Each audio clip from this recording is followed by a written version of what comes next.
दोस्तों आदाब सलाम नमस्कार। बिहार में भूमि सर्वे का काम शुरू हो गया है। भूमि स्वामी अपने मालिकाना हक को पाने के लिए पूरी तरह से कोशिश करने लगे हैं। इस बीच एक परेशानी सामने आने लगी है। वह परेशानी क्या है? वंशावली को लेकर, यानी दादा परदादा के नाम से अगर जमीन है तो उसमें वंशावली अनिवार्य है।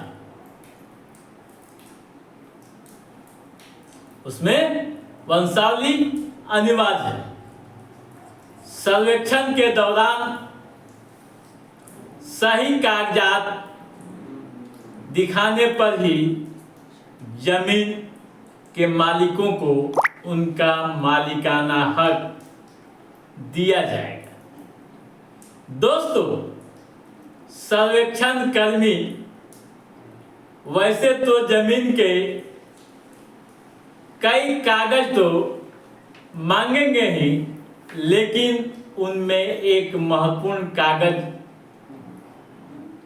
वंशावली भी होगी और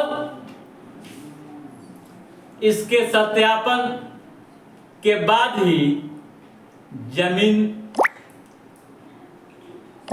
से संबंधित जानकारियों को अप टू डेट किया जाएगा। आपको बता दूं कि वंशावली की जरूरत क्यों पड़ रही है और क्या है वंशावली, यह भी समझने की जरूरत है। दोस्तों, आसान भाषा में मैं बता रहा हूं, आप नोट कर लीजिएगा। वंशावली का मतलब यह हुआ कि किसी व्यक्ति, परिवार या समूह के पूर्वजों के वंश का लेखा जोखा। ठीक है? परिवार के पूर्वजों का विवरण उसमें होता है। जब वंशावली तैयार होती है तो फैमिली में कितने लोग हैं, सबों का डाटा यानी नाम, उम्र, सब कुछ दर्ज होता है। आप अपने घर के नए सदस्यों का नाम भी इसमें दर्ज करा सकेंगे। जब आप सर्वेक्षण कर्मियों को वंशावली दिखाएंगे तो उससे यह भी पता चलेगा कि उक्त जमीन आपके पूर्वजों की है, यानी आपके दादा परदादा की है, जिससे आपको मालिकाना हक मिलेगा। ठीक है? अब आइए ये समझें कि कैसे बनता है वंशावली, कि क्या तरीके हैं इसके। दोस्तों, वंशावली कई स्तर से बनाए जाते हैं। एक पंचायत स्तर पर बनता है। पंचायतों में शिविर लगाए जाते हैं सरकार के आदेश पर, और उसके लिए खास दिन तय है, जैसे मंगलवार, बुधवार व गुरुवार को कैंप कर भी वंशावली बनाए जाते हैं। ग्राम कचहरी आपके पंचायत में है, उसके माध्यम से आप वंशावली बनवा सकते हैं। पहले केवल अंचल कार्यालय में ही बनता था, जिसको लेकर काफी परेशानियां होती थी। ठीक है? पंचायत में वंशावली बनवाने के जो फार्मूले हैं, जो तरीके हैं, उसे आप नोट कीजिए।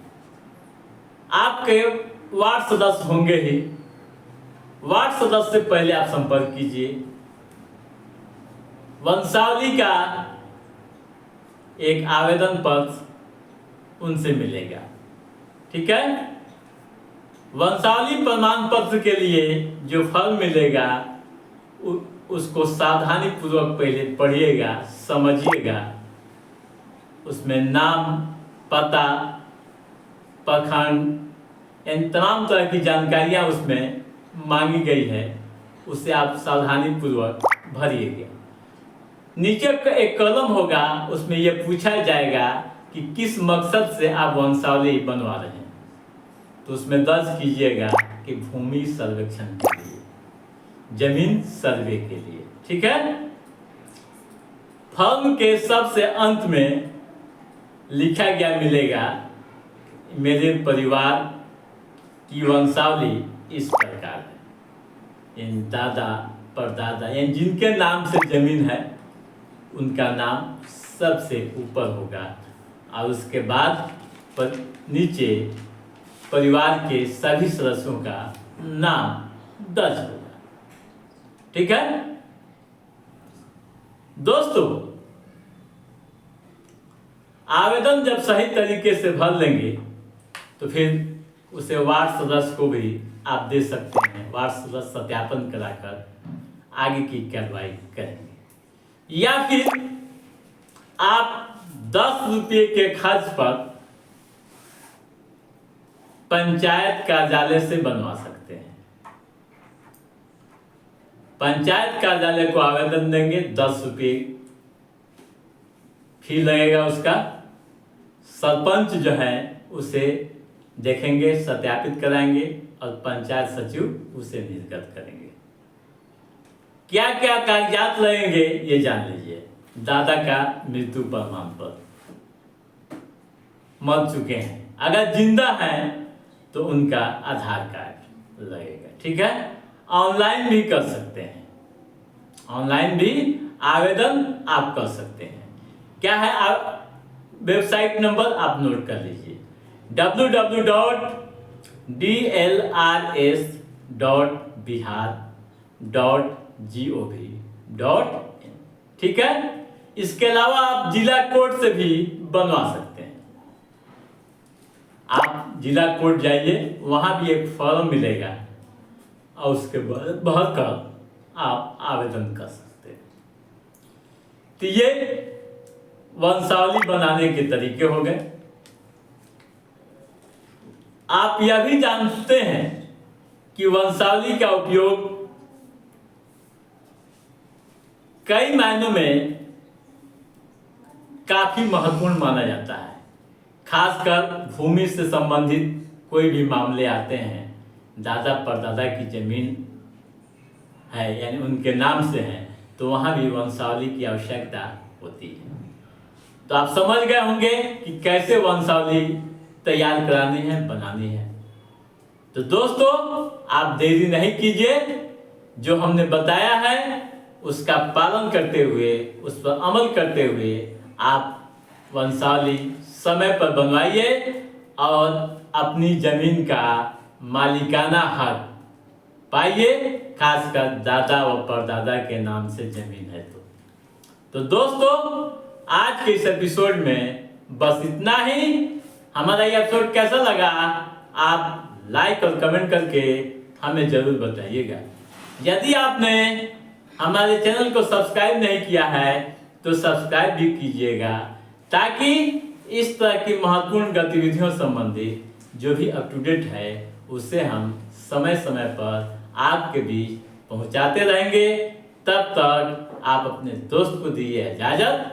नमस्कार।